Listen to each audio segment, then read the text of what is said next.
By the summer of 1969, young America was basking in the afterglow of the summer of love. If freedom was a new religion, weed and acid were its sacraments. The wave was peaking. Then it broke.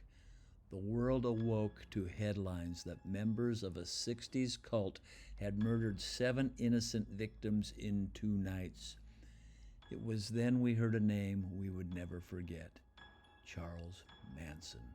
Manson had ordered the ritualistic slayings in hopes of igniting a race war he termed Helter Skelter. The main man committing those crimes was Charles Tex Watson, a nice kid by all accounts, a star athlete, a good student from a good Christian home.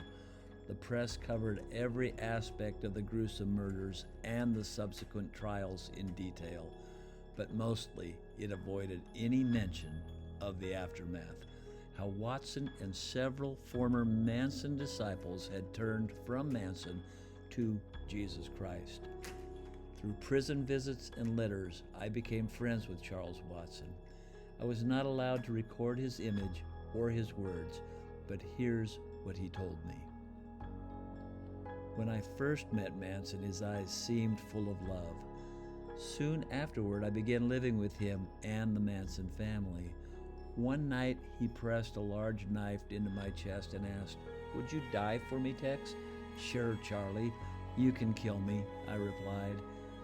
Sometime later, he told me to drive some of the girls to a house in Benedict Canyon. He ordered us to murder everyone there and to make the killings as gruesome as possible. The first 5 killings took place just after midnight on Saturday, August 9th, 1969. 24 hours later, 2 more innocent victims had died at our hands. I took LSD tens of times in the 1960s. We were guinea pigs experimenting with what I now realize is sorcery. I didn't know then that I was subjecting myself to the powers of evil, but drugs were part of the reason I did what I did.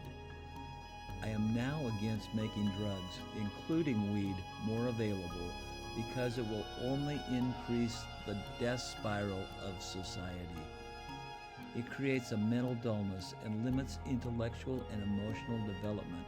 It produces the exact opposite of everything Jesus Christ died and rose for: abundant life.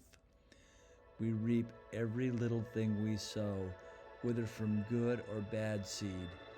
Find ways to sow good things into the lives of those around you, and you'll reap a wonderful life of peace and joy with those you love.